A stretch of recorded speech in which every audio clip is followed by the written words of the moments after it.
So today I wanted to talk about how I left a belief system and something that was really indoctrinated into me as a child, and eventually was able to develop a belief in something else. And I know it sounds pretty basic, but let me paint you a picture. When you grow up, and a lot of us have experienced this, where we know our life is all that we know. When our upbringing is all that we know, and we don't have a contrast of different types of living. And for me, being in the FLDS and in a cult, it was a very strict way of living. And not only was there church service, but there was also daily meetings at school being taught church doctrine.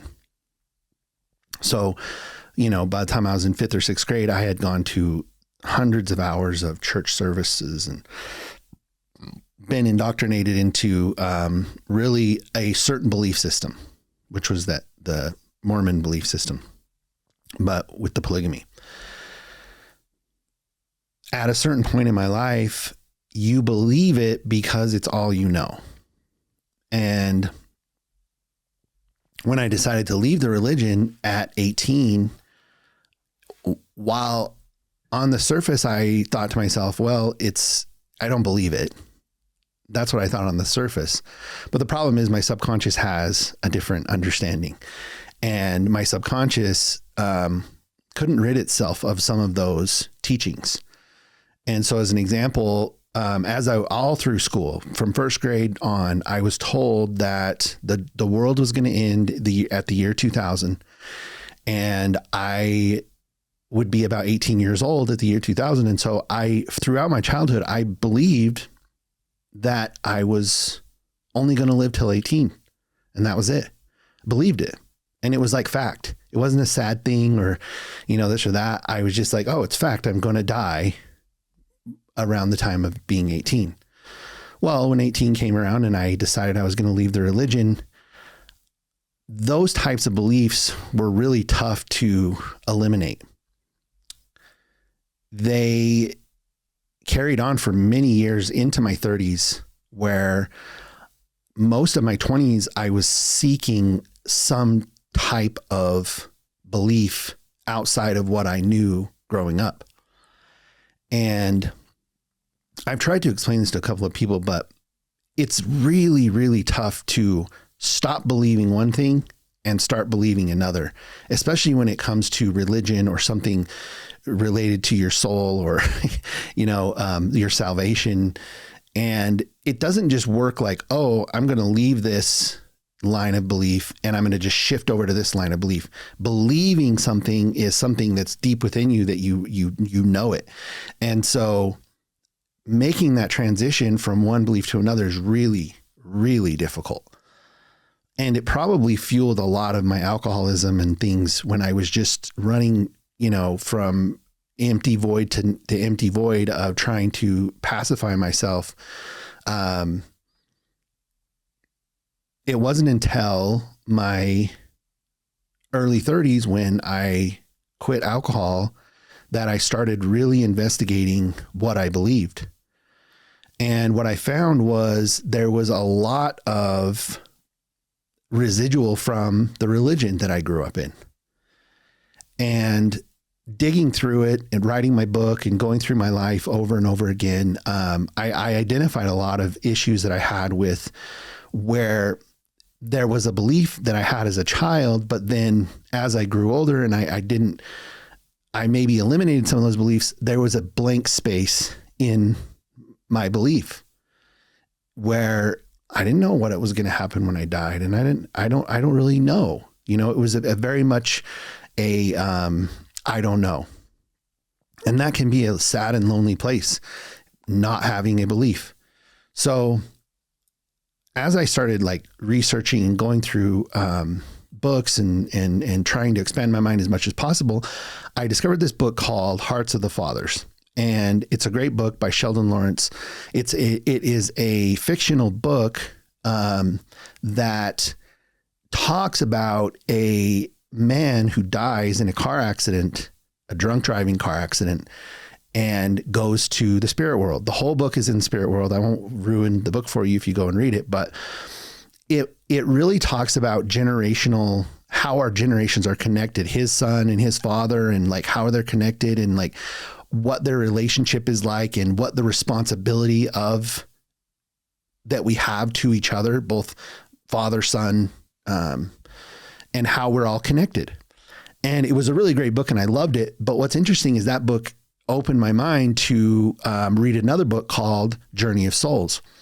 And in Journey of Souls, this is not a fictional book. This is an actual book of a doctor who was a psychiatrist, and he was doing hypnotism and early life regression to help people through trauma. And as he was doing his work, he discovered that he was regressing people back into their previous lives.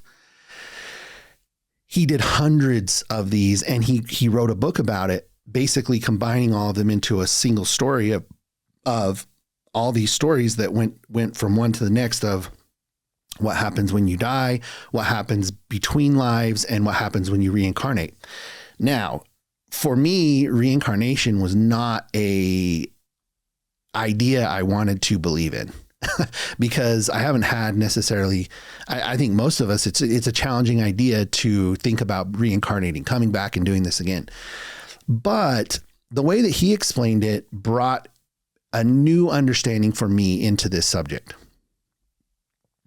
And what's interesting is the way that he explains it is what we do in our between lives, we are in the spirit world, and in the spirit world, we have a spirit guide. And this guide is an intelligent being who is trying to help us to enlightenment. And in order to get to enlightenment, we have to have these experiences in physical life to advance. And what he basically explains is that in these pre-life sessions, when you're in between lives, when you die, you will work with your spirit guide to plan your next life. And so it's designed like a school. There's another author named Dolores Cannon, and she has a bunch of books about this stuff.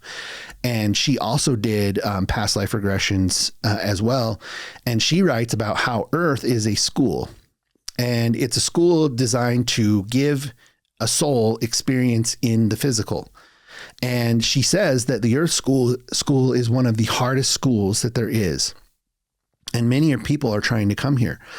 Many souls are trying to come here. And how she explains it is, as an example, you may have one life, and that could be a certain set of experiences that is considered like a first grade, right? You maybe it's not the most challenging experience, but it teaches you how to be certain lessons, and you go through it, and then you go to your next, you go through your spirit world experience, and you plan your next life, where maybe you'll do a grade 2 level where the experiences will be harder. You'll have more challenges. You'll have more things up against you in order to progress. And so it's really pushing your soul along. This was interesting to me because it started to bring some sense and understanding of why my life had gone the way that it had, and why I was presented with some of the challenges, and that ultimately I was the one that designed this life to give me the experiences that would help me grow as a soul. Well, this was all very interesting. And in the book, Journey of Souls, he details it very detailed about how there is certain levels of energy have a certain color. And as they progress up, they get to a point where they don't incarnate anymore. So as an example, on the low level is like a bright white, and then it goes to like a gold color, and then to a blue color, and then to a green color, and then to a purple color. And then eventually, once they go past that, then the soul itself doesn't incarnate anymore. It's basically moved on from the need to come to Earth. This was all very interesting to me. And what I ended up finding is I was like, man, I want to do past life regression and like find out what, if there's anything of value, right? Because I take it all with a grain of salt, but if it helps me in moving on from that previous religion's belief systems into something that gives me comfort and helps me have some sort of sense of purpose in why I'm here, then I'm all for it. So what it is Dolores Cannon has, she's passed now, but she had a whole school of people who she taught how to do this past life regression. And you can go online and you can set up a session with one of these trained folks that knows how to do past life regression. And so I was like, heck yeah, let's try it. Why not? Like, what's the worst that could happen?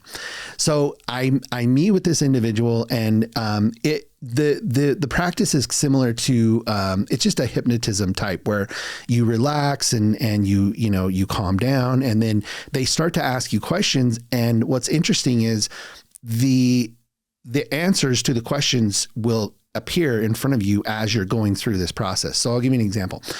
She has me calm down, and then she, as I'm calm and all of these things, then she says, hey, you're going to open your eyes and you're going to be in a previous life. It's basically what it says. Open my eyes in my mind's eye. So my eyes are closed, but I'm opening my eyes in my mind's eye, which when I do this, I open my eyes and I'm sitting near a lake, and I am not me, not in this body. I'm someone else, but I feel like I have the same essence. And I'm sitting by a lake and I'm reading a book. And what was interesting is I knew that it wasn't Earth because I had this vehicle that is like nothing I had ever seen before, and it could fly. And anyway, what's crazy is like, she tells me, hey, let's go to your house. So then we go to my house in life. And I had like it was in like a city, and it was a very calm, peaceful world by comparison to our world. Very calm and peaceful, like no, crime. It was very everybody was kind of calm. And it turned out that I was some type of engineer of some sort, and I had like a shop at my house and like all these things. And as she continues to go and progress through the life, we progress through the life. I was married in that life. I had one child in that life, and actually lived until I was in my 70s. And then I ended up dying. And what was interesting is everything in my life was very, standard. That I couldn't use a better word. It was very standard, meaning that I had like a really good, just like basic normal life, which is interesting because in my younger years of challenges in this life, when I was really struggling, I used to always say to myself, why didn't I have a normal childhood? Why couldn't I go to a normal high school? Why couldn't I have this? Why couldn't I have that? So it was interesting in this past life regression that it was showing me a life where I did have that. And it was very interesting because once I died from that life, she takes me to the spirit world between that life and the next. And I was able to meet my spirit guide. And my spirit guide was a very tall stature, golden colored soul. And very like Romanesque, like, I don't know a better way to say it, just very large. And he was very straight to the point. And it seemed like he was trying to push me along at a good pace in my progression.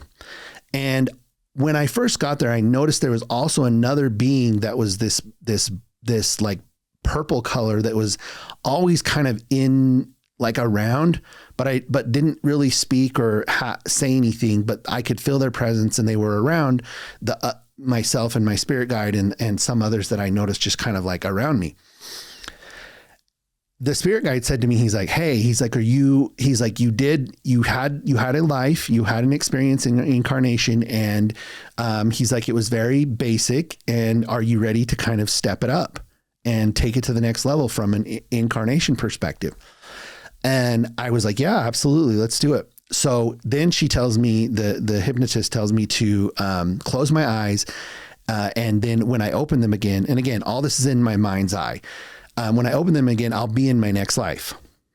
So I close my eyes and I open them again, and I'm standing next to a horse, and I'm in like, it was a hot summer day. It was on this earth. It was in like the 1800s in like the Midwest.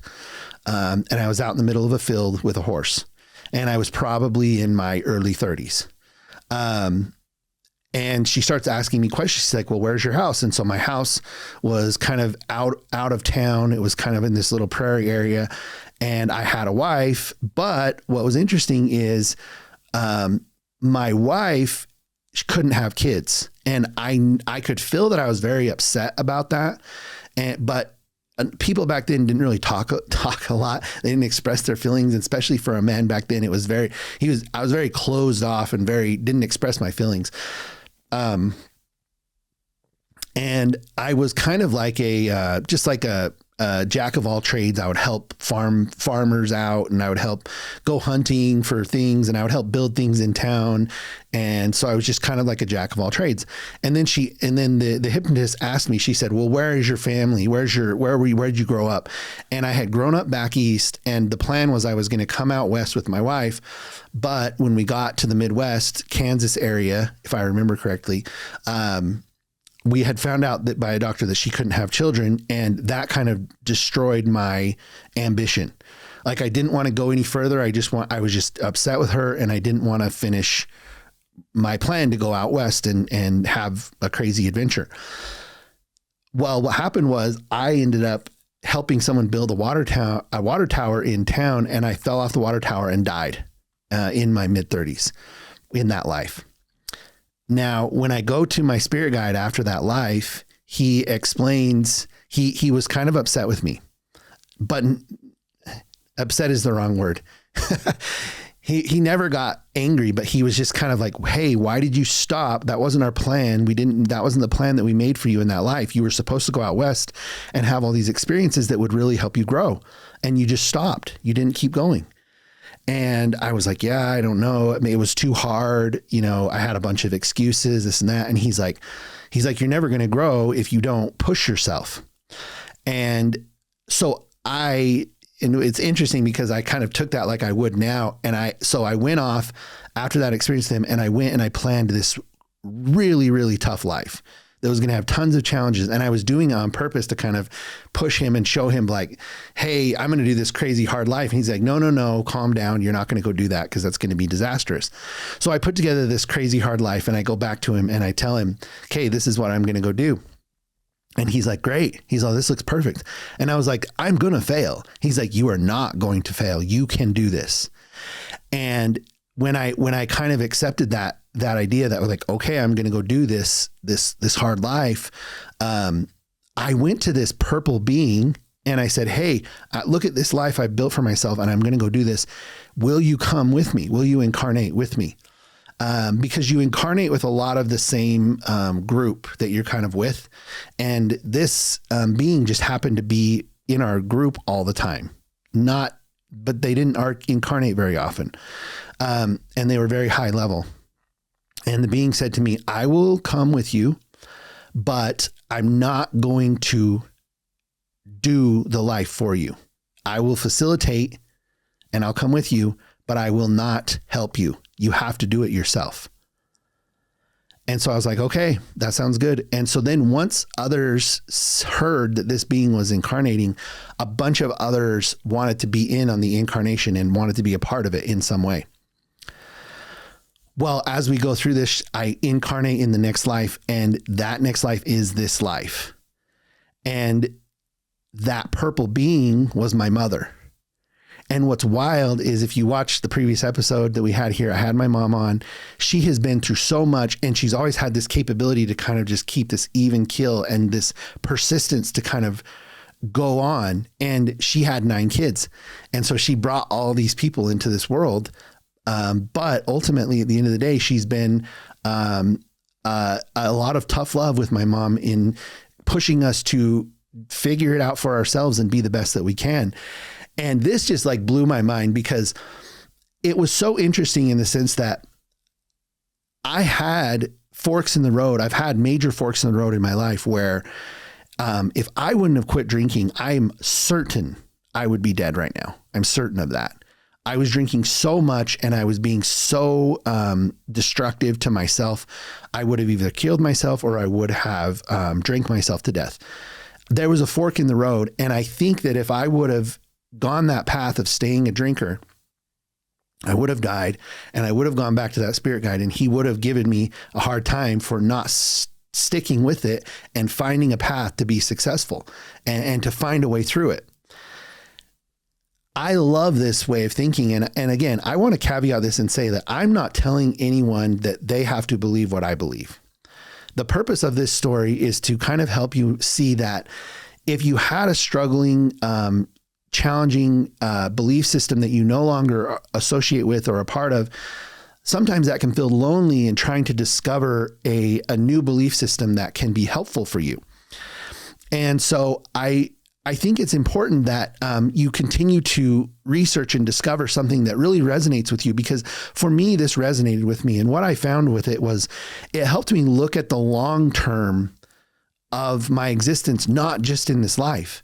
So instead of saying, oh, all these bad things are happening to me, I can clearly say these bad things, these things that are happening are for me. They are designed for me to help me grow.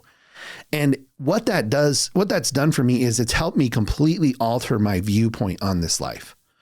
Those books absolutely changed my life in the sense that when a challenging thing comes into my life, I view it as an opportunity to grow and to pass the test. Because let's be honest here. I mean, we want to, let's all enlighten so we don't have to reincarnate. Like, let's get past this life, right? I mean, I think if we don't take the opportunity to grow from all of our experiences, we're going to do them again. And we see that in life. If we don't, it's like the Groundhog Day effect. If we don't overcome something, it just keeps coming up, right? Like bad relationships. We keep finding that bad person for us. Or for me, it was alcoholism. I couldn't get out of it. It was this repeating loop until I made the decision to learn from that experience and learn how to grow and change who I was and overcome that addiction. It's wild to think, because I never thought I could get over those things. I never did. And when I think about the past life regression, I think about how my spirit guide said, you can absolutely do it. But in my mind, I was like, there's no way I'm going to be able to overcome all of this. And if you read my book and read all the things I've gone through, it's been pretty crazy, all the stuff that I've been through. But what's awesome for me is I've had the capability, or I've found the energy or the will to overcome these things, and now shift my mindset to a place where I don't view anything as bad.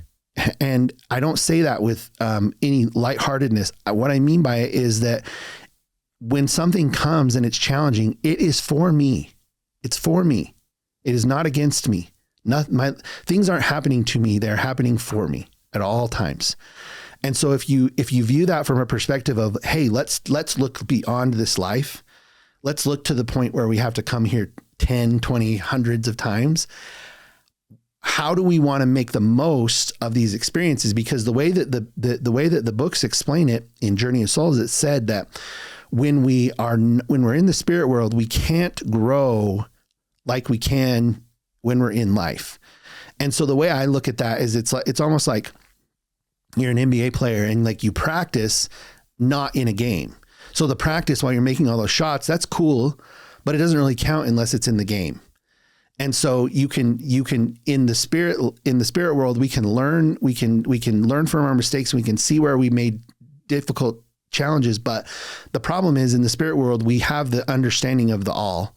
And we're in a place where we know that we're eternal. When we come here, we forget all of that, and we have to do it without that knowledge. And that's where the challenge becomes. And when you can do that with the challenge, when you can overcome and find yourself, when you're going through all of this without that knowledge, you can find yourself, you can rediscover who you are. You then get that reassurance from yourself. That higher self gives you that reassurance in telling you that you're on the right path and that you're doing the right things. And this is how we grow as souls.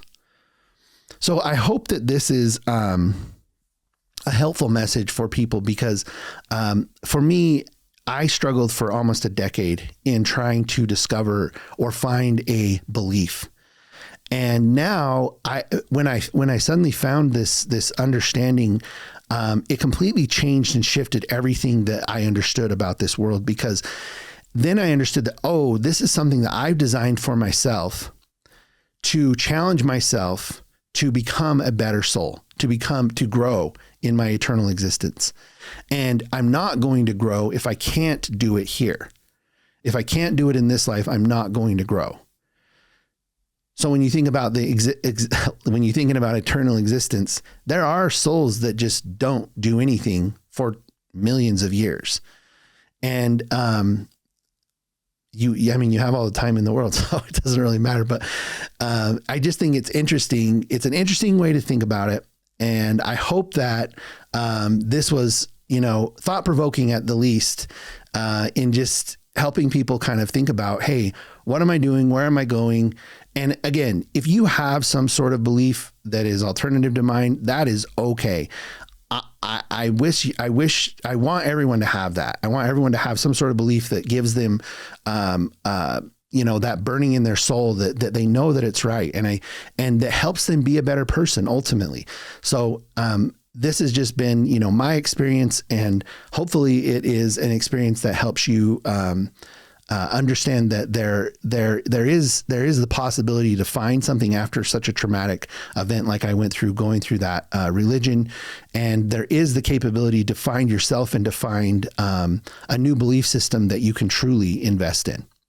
So thank you for listening. And again, if you have questions, want to ask me questions, if you want to potentially come on the show, you can reach out to me at thomas@thecheatcodes.com, and also at Thomas Dockstader on TikTok and Instagram.